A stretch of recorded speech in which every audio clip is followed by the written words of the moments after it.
Hello everyone. कैसे हैं आप सब लोग? आई होप आप सबकी पढ़ाई अच्छी चल रही होगी। So welcome back to my channel bio champs.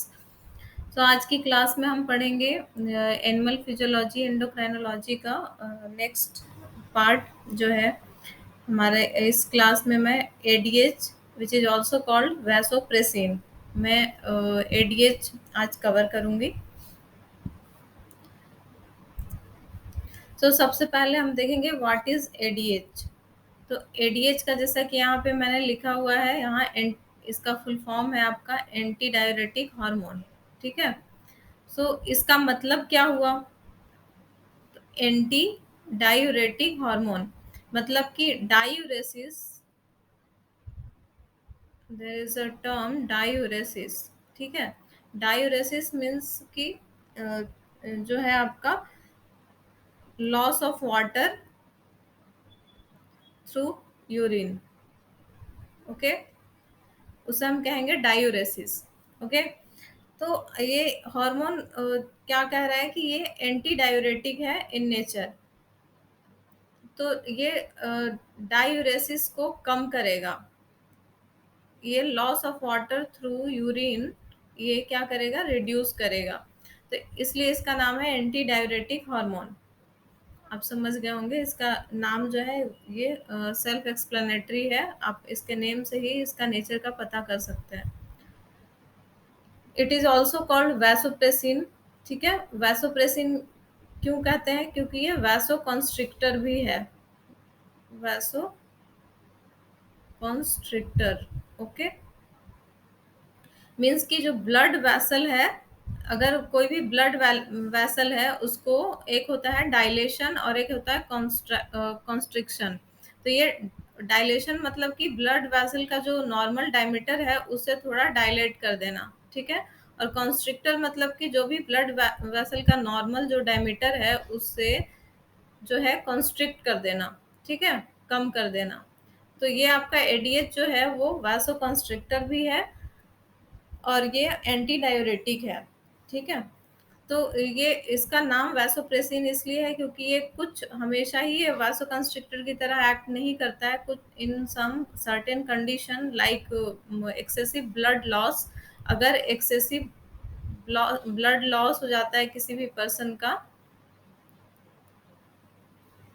उस कंडीशन में जो है एडीएच जो है वो, अगर एक्सेसिव ब्लड लॉस होगा तो क्या होगा, हाइपोवॉल्यूमिया की कंडीशन हो जाएगी। ठीक है, मतलब कि ब्लड वॉल्यूम कम हो जाएगा। जब ब्लड वॉल्यूम जब कम हो जाएगा तो क्या होगा, ये ब्लड प्रेशर कम हो जाएगा। ठीक है।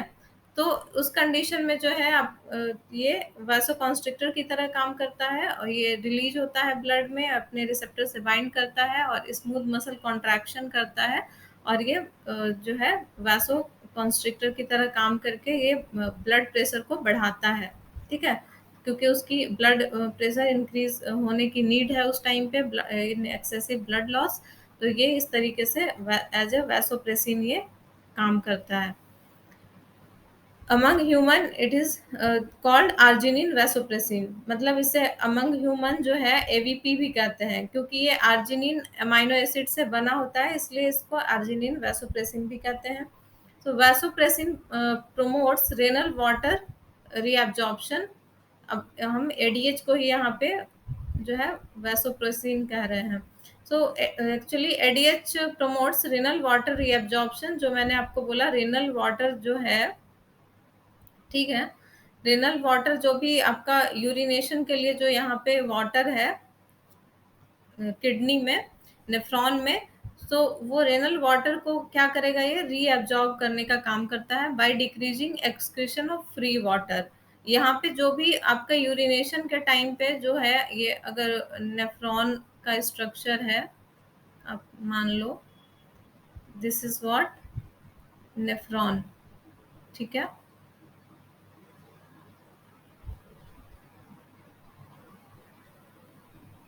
ठीक है। तो ये नेफ्रॉन में जो भी है आपका इधर पीसीटी होता है, लूप ऑफ हेनले होता है, इधर डीसीटी होता है, आपका कलेक्टिंग डक्ट होता है। तो जो भी आपका यहाँ पे क्या है, यूरिनेशन के लिए जितने भी फ्री वाटर है, एक्सक्रीशन में जो जा रहे हैं वाटर, उनको रीअब्जॉर्ब करता है वापस ये ब्लड में, ठीक है।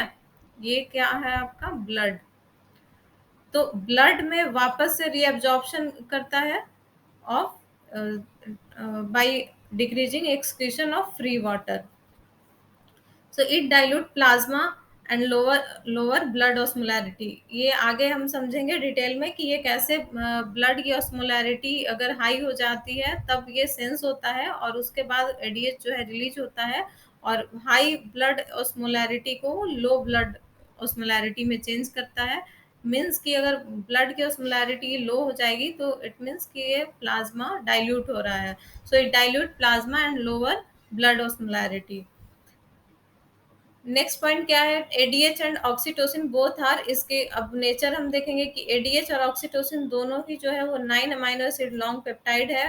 ऑक्सीटोसिन मैंने कल कवर किया था, ये हाइपोथैलेमस से जो है ये कनेक्ट हो रहा है मेगा मैग्नोसेलुलर न्यूरॉन्स, जो कि ऑक्सीटोसिन और एडीएच दोनों सिक्रीट करते हैं पोस्टीरियर पिट्यूटरी में, ये मैंने आपको कल बताया था।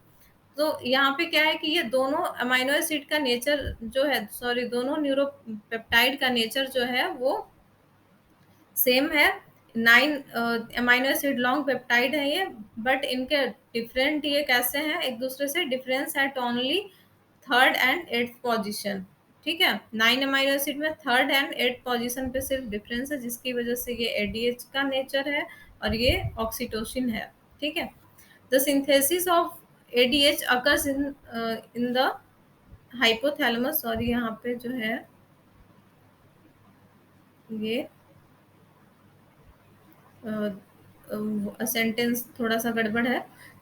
इसका मतलब ये है कि the synthesis of ADH occurs by, ये आप हटा दीजिए, अकर्स बाय मैग्नोसेलुलर न्यूरॉन्स। मैग्नोसेलुलर न्यूरॉन्स जो कल मैंने आपको लास्ट क्लास में बताया था, जिन्हें नहीं पता होगा वो लास्ट क्लास मेरी जाके देख लीजिए। The synthesis of ADH occurs by magnocellular neurons in supraoptic and paraventricular nuclei in the hypothalamus. Okay, कल ही मैंने आपको बताया है कि आपका जो पिट्यूटरी है ये इंटीरियर पिट्यूटरी है, ये पोस्टीरियर पिट्यूटरी है, ठीक है। और ये जो है आपका हाइपोथैलेमस से जुड़ा हुआ है। तो हाइपोथैलेमस से जो है 2 टाइप्स ऑफ ये मैग्नोसेलुलर न्यूरॉन्स थे। तो ये यहाँ पे सुप्रा ऑप्टिक न्यूक्लियाई और पैरावेंट्रिकुलर न्यूक्लियाई जो है वहां से ये इसकी सिंथेसिस हो रही थी यहाँ पे, और यहाँ से ये रिलीज होके जो है पोस्टीरियर पिट्यूटरी में आ रहे थे ऑक्सीटोसिन और एडीएच दोनों। Then transported to the posterior pituitary gland via the neurohypophyseal capillaries and stored in the herring bodies। तो हेरिंग बॉडीज क्या है, जो भी न्यूरॉन्स एक्सॉन टर्मिनल है, ये जैसे सेल बॉडी है न्यूरॉन के, ये एक्सॉन्स हैं, तो एक्सोनल टर्मिनल पे जो है ये एक लाइक बल्क एक ये होता है, पॉइंट होता है यहाँ पे, यहाँ पे स्टोर्ड है हमारे ऑक्सीटोसिन या एडीएच, जो भी हमारे हार्मोन है यहाँ पोस्टीरियर पिट्यूटरी के, वो दोनों यहाँ पे स्टोर्ड होते हैं, ठीक है। अब ये जब तक इनकी नीड ना हो ये रिलीज नहीं होते हैं पेरिफेरल आपके ये इसमें ब्लड वेसल में। सो ये यहाँ पे जब तक स्टोर्ड फॉर्म में रहते हैं, इस बल्कि स्ट्रक्चर को हम हेरिंग बॉडी कहते हैं। Okay, herring body produced in form of pre pro hormone, ये जो है प्रोड्यूस होता है जब आर्जिनिन वैसोप्रेसिन जो है इसका एक प्री प्रो फॉर्म होता है, जैसे कि हम इंसुलिन में पढ़ते हैं, आप लोगों को शायद पता होगा प्री प्रो इंसुलिन फिर प्रो इंसुलिन, लाइक दैट यहाँ भी ये प्री प्रो फॉर्म में जो है ये प्रोड्यूस हो रहा है। मीन्स कि ये आर्जिनिन वैसोप्रेसिन है, इसके साथ न्यूरो हाइपोफाइसिन 2 लगा हुआ है और एक इसके साथ लगा हुआ है ग्लाइकोप्रोटीन। न्यूरो हाइपोफाइसिन 2 एक्चुअली इसका कैरियर होता है, जो इसको ट्रैवल करने में, ये इसको स्टोर करने में किसी भी सेल में जहाँ इसकी जो है सिंथेसिस हो रही है एडीएच की, तो इसको एंडोप्लाज्मिक रेटिकुलम से गोल्जी बॉडी तक जाने के लिए, मीन्स कि इसको ट्रैवल कर ट्रांसपोर्टेशन में हेल्प करता है, कैरियर की तरह काम करता है न्यूरो हाइपोफाइसिन 2। अब न्यूरो हाइपोफाइसिन 1 जो है वो ऑक्सीटोसिन के लिए ये कैरियर की तरह काम करता है, ठीक है। ऑक्सीटोसिन के लिए। ये सब आप नोट कर लीजिएगा। तो ये जब यहाँ पे आता है, आपके स्टोर्ड होता है इस फॉर्म में, और जब इसकी जरूरत होती है तो ये रिलीज होता है सिर्फ ओनली एवीपी के फॉर्म में। ठीक है। Then proteolytic cleavage into pro hormone and finally becomes functional hormone. ये अभी फंक्शनल नहीं है, पर इसमें प्रोटियोलाइटिक क्लीवेज होगी और ये यहाँ से टूट जाएगा। ठीक है। और उसके बाद ये एडीएच के फॉर्म में, ये फंक्शनल हार्मोन के फॉर्म में ये फिर काम करेगा और ये रिलीज होगा। नेक्स्ट हम देखते हैं कि the release of ADH is controlled by several factors. अब कौन, आखिर किस कंडीशन में एडीएच रिलीज होता है, कौन कौन से कंडीशंस हैं, कौन कौन से फैक्टर्स हैं। तो इंक्रीज इन प्लाज्मा ऑस्मोलैरिटी, जब भी जो है प्लाज्मा ऑस्मोलैरिटी मतलब कि ब्लड ब्लड प्लाज्मा में जब भी ऑस्मोलैरिटी हाई होगी, ठीक है, जब इंक्रीज हो जाएगी बॉडी में, उस केस में ये रिलीज होगा। ईसीएफ एक्स्ट्रा सेलुलर फ्लूइड और ब्लड ब्लड हम कह सकते हैं, उसका वॉल्यूम जब जो है डिक्रीज हो जाएगा। ठीक है। मीन्स कि लो ब्लड प्रेशर भी कह सकते हैं, लो ब्लड वॉल्यूम, अगर ब्लड वॉल्यूम अगर बॉडी में कम होगी तो ब्लड प्रेशर भी लो होगा। इन केस ऑफ एक्सरसाइज, और एंजियोटेंसिन 2 जब रिलीज होगा, एंजियोटेंसिन 2 रिलीज होने के जब ब्लड में एंजियोटेंसिन 2 का प्रेजेंस से डिटेक्ट करेगा, ये हम रैस सिस्टम में, एक्सक्रीटरी सिस्टम में हम पढ़ेंगे अच्छे से, रैस सिस्टम। ठीक है, रेनिन एंजियोटेंसिन सिस्टम। और पेन के केस में, स्ट्रेस, नोजिया, जितने भी तरह के ये कंडीशंस हैं स्ट्रेसफुल, उन केस में ये जो है रिलीज होगा एडीएच। रीजंस ऑफ डिहाइड्रेशन, ये अगर यहाँ ब्लड वॉल्यूम कम हो रहा है मतलब कि डिहाइड्रेशन हो रहा है हमारी बॉडी में, तो डिहाइड्रेशन के रीजंस क्या क्या हो सकते हैं। अगर ब्लड वॉल्यूम लो है, ब्लड प्रेशर लो है, तो उस केस में हमें डिहाइड्रेशन हमारी बॉडी में नहीं होनी चाहिए। पर अगर डिहाइड्रेशन हो रहा है तो उस केस में भी जो है वो एडीएच हमारा रिलीज होगा। ठीक है। तब डिहाइड्रेशन बहुत तरीके से हो सकता है, like sweating, respiration, defecation, urination. इन रीजंस की वजह से हमारी बॉडी में डिहाइड्रेशन हो सकता है, तो यहाँ पे भी जो है एडीएच रिलीज होगा। ठीक है, आप समझ गए होंगे। अब प्लाज्मा ऑस्मोलैरिटी मैं आपको समझा देती हूँ कि ये कैसे, नॉर्मल प्लाज्मा ऑस्मोलैरिटी क्या होती है और ये कैसे डिटेक्ट होता है जब हाई हो जाता है। तो एक्चुअली हमारे ब्लड की नॉर्मल जो है ऑस्मोलैरिटी है वो 285 टू 300 मिली ऑस्मोल होता है। ठीक है। तो ये हमारा नॉर्मल जो है, कहीं पे 285, कहीं आपको 290 मिलेगा, कहीं पे 300 भी मिलेगा मिली ऑस्मोल, इसकी ऑस्मोलैरिटी होती है प्लाज्मा की। अगर ये मोर देन 290 और मोर देन 300 हो गया, ठीक है, अप्रोक्स हम 290 लेके चलते हैं, मोर देन 290 मिली ऑस्मोल अगर ये डिटेक्ट हुआ, तो ये हमारे हाइपोथैलेमस के पास जो है होते हैं। हाइपोथैलेमस में हमारे कुछ ऑस्मो रिसेप्टर्स होते हैं, ऑस्मो रिसेप्टर्स। ठीक है। ये ऑस्मो रिसेप्टर्स जो हैं वो ऑस्मोलैरिटी को डिटेक्ट कर लेते हैं, और जब ऑस्मोलैरिटी इनको यहाँ हाइपोथैलेमस के थ्रू ये जो है डिटेक्ट हुआ, और जब इसे हाई ऑस्मोलैरिटी मिलेगी ब्लड में, अगर मोर देन 290 हुआ, तो ये क्या करेगा, सिग्नल देगा हाइपोथैलेमस को टू रिलीज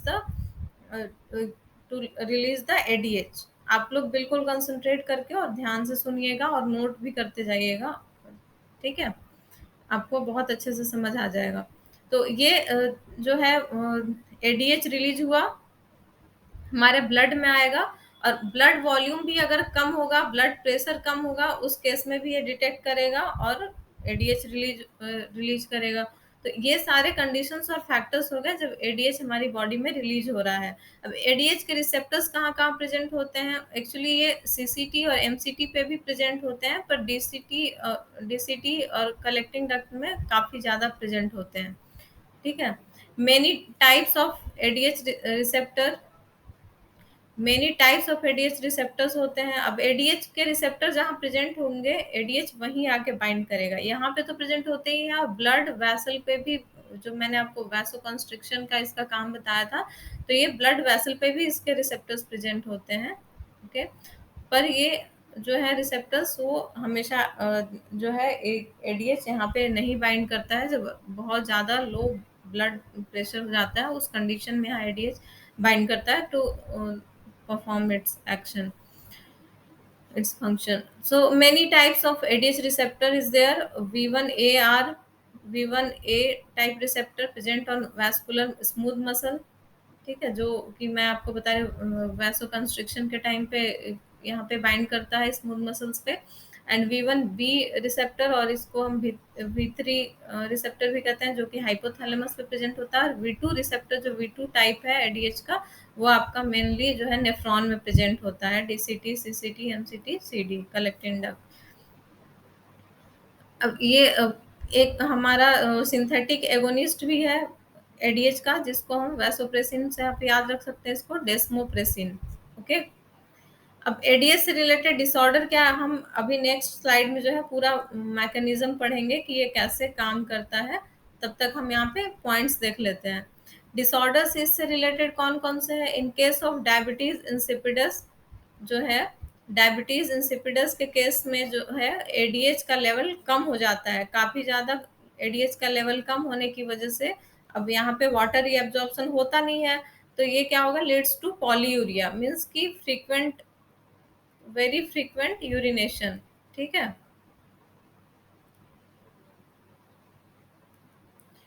तो ये आपका है due to decrease in ADH level. और पॉलीडिप्सिया, पॉलीडिप्सिया कहते हैं means very frequent thirst, excessive thirst, ठीक है, बहुत ज्यादा प्यास लगना।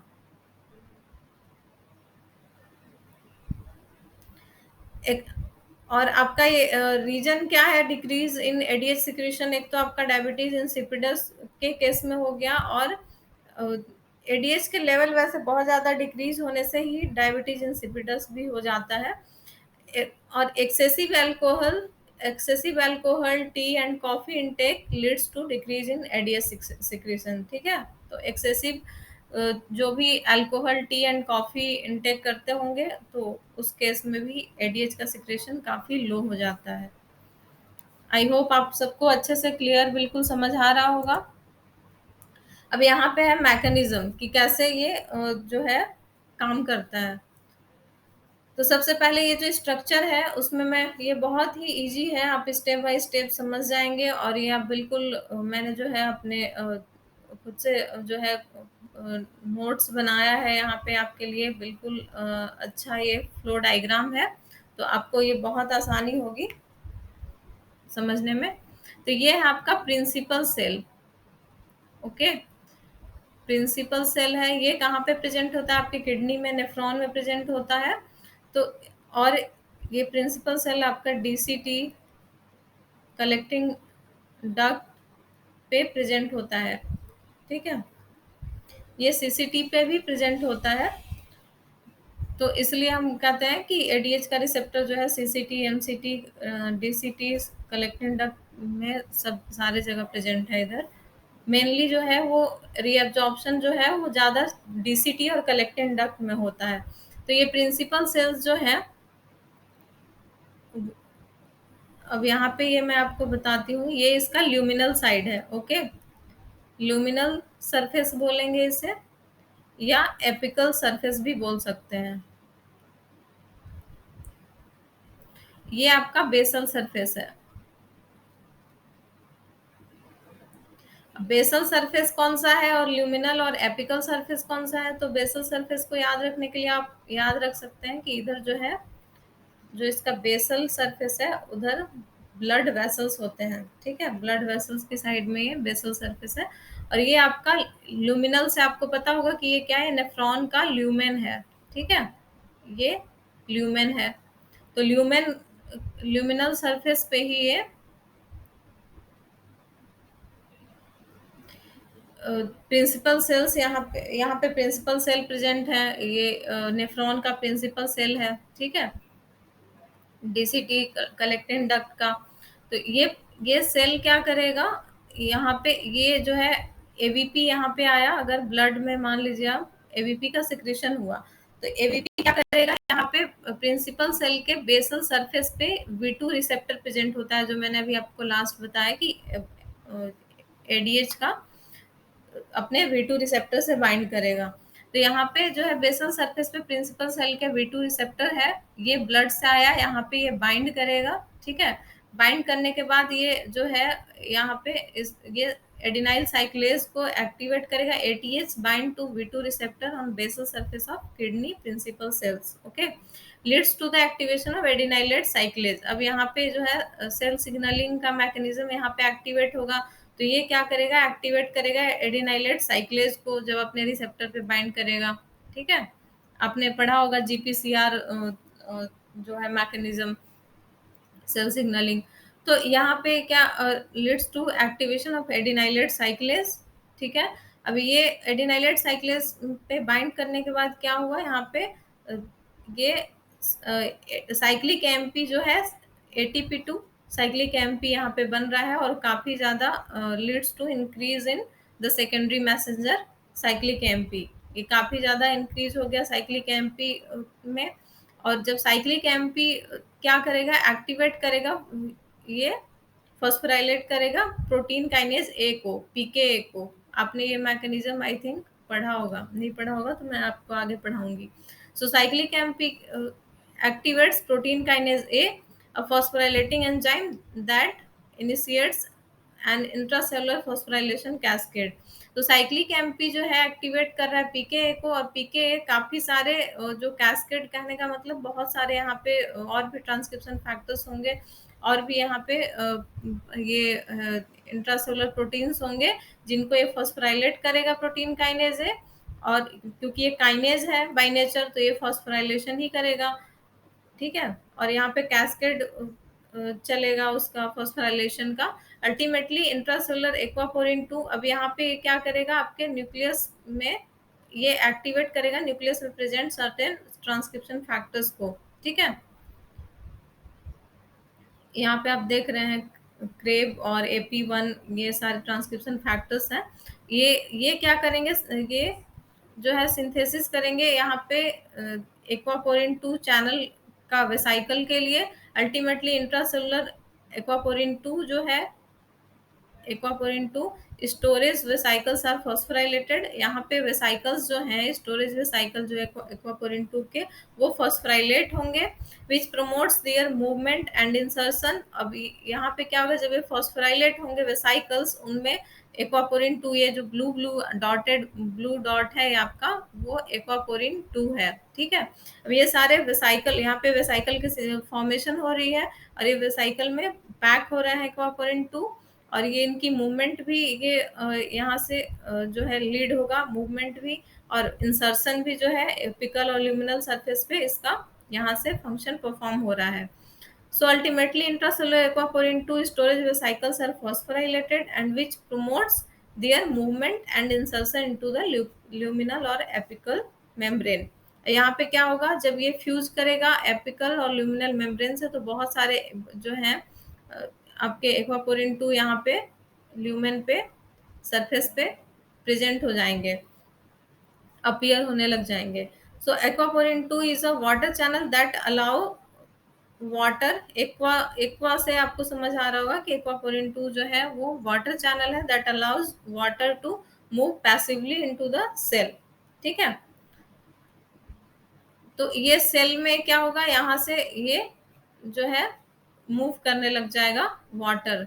तो हमारा मेनली एडीएच का काम क्या था कि जब यहाँ ब्लड का हमारा जो है ऑस्मोलैरिटी काफी ज्यादा हाई है, तो उसको हम लो ऑस्मोलैरिटी करें। अगर मोर देन 295 हो गया, 290, तो उसे मेंटेन करना है। तो अगर ऑस्मोलैरिटी हाई होना मतलब कि सॉल्यूट का कंसंट्रेशन ब्लड में बहुत ज्यादा हो गया, अब उसे हमें लो करने की जरूरत है, लो करने की जरूरत है। तो यहाँ से एक्वापोरिन 2 जो है ये ल्यूमेन से किडनी जो नेफ्रॉन में हमारे यूरिनेशन के लिए जो वाटर जा रहा है, उसको ये लेगा यहाँ सेल में, और यहाँ पे जो है इसके बेसल सरफेस पे एक्वापोरिन 4, एक्वापोरिन 3 ये प्रेजेंट होते हैं, ठीक है, काफी ज्यादा मात्रा में।